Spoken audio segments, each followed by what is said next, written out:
Pessoal, com relação à reanimação cardiorrespiratória na criança e no adolescente, basicamente segue-se os mesmos protocolos do adulto com algumas ressalvas, algumas diferenças, principalmente na técnica das compressões, que difere um pouco aí da parte do adulto.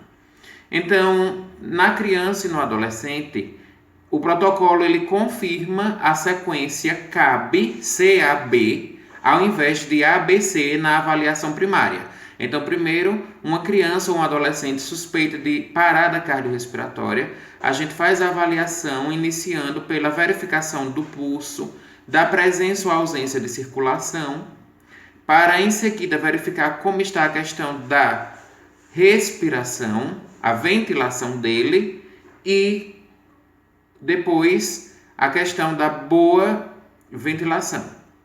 Então, segue o mesmo protocolo do adulto, começando com a circulação, depois as ventilações como forma de avaliação se esse indivíduo está em parada. O protocolo ele também estabelece um limite máximo de 2,5 polegadas. Para crianças, assim como no adulto, você poderá afundar o tórax dessa criança até 6 centímetros. Porém, aqui tem uma ressalva também. Em recém-nascidos e em lactentes, você não pode afundar 6 centímetros, porque é muito. Isso poderá provocar alguns traumas e lesionar alguns tecidos desse lactente. Então, o manual ele traz para a gente que no lactente e na criança menor de ano de idade, essas profundidades deverão ser de até 5 centímetros. No máximo 5 centímetros, não passando disso, para evitar traumas e lesões naquela criança. A adoção da velocidade recomendada, assim como no adulto, numa criança e no adolescente, você tem que comprimir de 100 a 120 vezes por minuto. Também na criança e no adolescente é dessa forma, assim como no adulto. E o manual, o protocolo, ele também reitera a necessidade de compressões e ventilações simultâneas. Então, você faz um ciclo de 30 compressões para 2 ventilações de resgate. Se por acaso essa criança, esse adolescente estiver entubado, serve também aquela regra do adulto em que você faz compressões sem pausas, ou seja, contínuas, e a cada 6 segundos você insufla ali o ambu para ventilar o paciente, no caso de intubação. Então, compressões contínuas e ventilações a cada 6 segundos. As compressões torácicas, elas têm que comprimir 1/3 do diâmetro antero-posterior do tórax em bebês com menos de 1 ano de idade e crianças até o início da puberdade. Então, foi o que eu falei. Em bebês, esse aprofundamento do tórax deve ser até no máximo de 4 centímetros. Anteriormente, eu tinha dito a vocês que era 5 centímetros, mas corrigindo aqui, prestem atenção.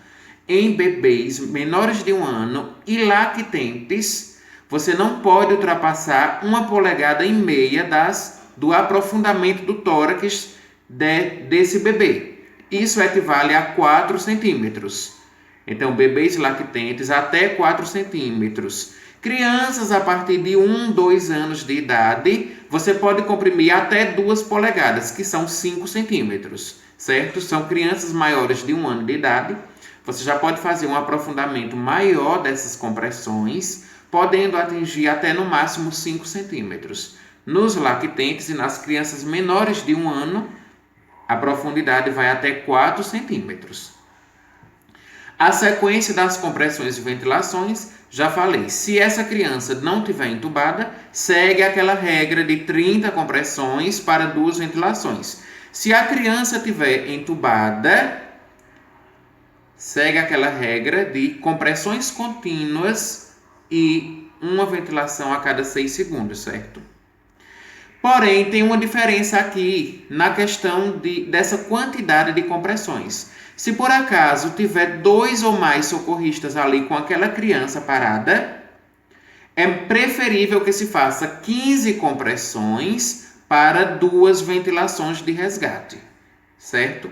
Então, 2 ventilações a cada 15 compressões, isto é, se tiver 2 ou mais socorristas ali. Mas se for apenas um único socorrista para fazer tudo, para fazer as compressões e as ventilações, então recomenda-se as 30 compressões para cada 2 ventilações. A técnica para comprimir bebês menores e lactentes é diferente. Veja aqui na imagem que para bebês menores de 1 ano e lactentes, você utiliza apenas uma única mão. Você não precisa entrelaçar uma mão na outra, isto é, para aprofundar o tórax de uma criança, de um bebê, de um lactente. Se for uma criança maior de 1, 2 anos de idade, você já pode utilizar essa técnica aqui das 2 mãos entrelaçadas. No adolescente, você também usa as 2 mãos entrelaçadas uma na outra para aprofundar o tórax desse paciente.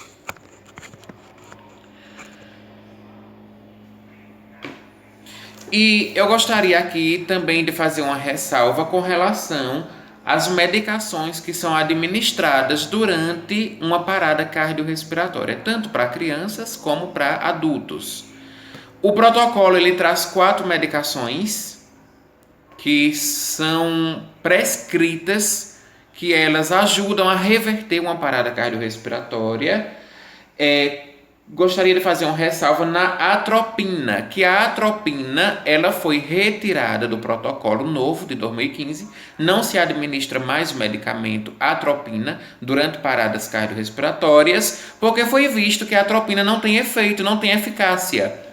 A sobrevida dos pacientes que usaram a atropina e os que não usaram não mudou em nada. Então, os estudos comprovaram que é melhor tirar a atropina, já que ela não tem efeitos significativos para reverter uma parada. Naloxona é um medicamento muito eficiente, principalmente quando os pacientes sofreram parada cardiorrespiratória vítimas de overdoses, quando eles tomaram muitos opioides, medicamentos que são fortes, medicamentos opioides que causam parada cardiorrespiratória. Então, a naloxona ela é um antagonista dos opioides e os pacientes que desenvolveram parada cardiorrespiratória por causa dos opioides, a naloxona ela reverte essa parada. A epinefrina e noradrenalina, elas são, digamos assim, as rainhas da parada cardiorrespiratória, certo? São os medicamentos que mais revertem paradas cardiorrespiratórias, porque elas atuam ali no impulso elétrico do coração, fazendo com que esse coração, recebendo novos estímulos e novos impulsos elétricos, volte a bombear de forma eficiente. Então, se perguntar assim a você, qual é o medicamento mais eficiente, qual é aquele que é o top de linha para reverter uma parada cardiorrespiratória, você pode dizer que é noradrenalina, certo? É o melhor de todos.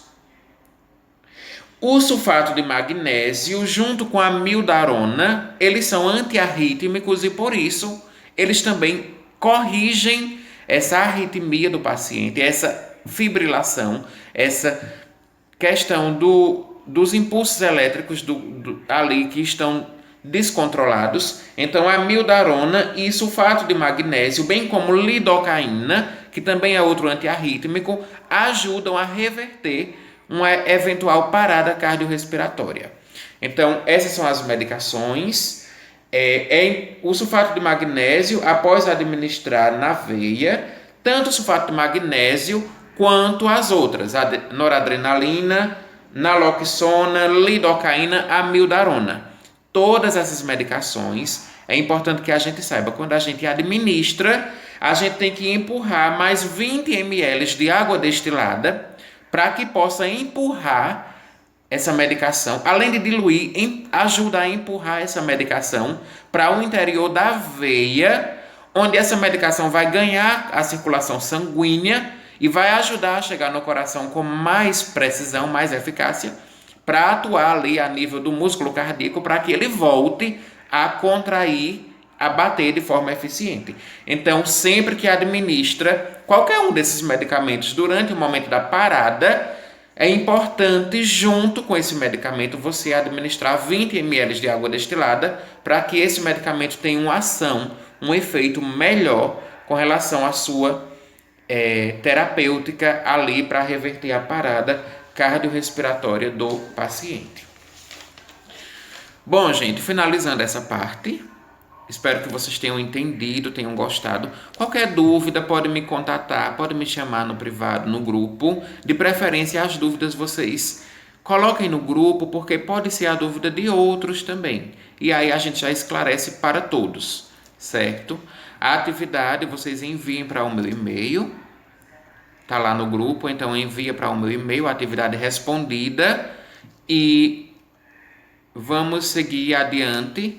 Mais uma vez reitero que tão logo a gente volte às aulas presenciais, teremos essa prática de parada cardiorrespiratória, ok? Fiquem com Deus, até a próxima.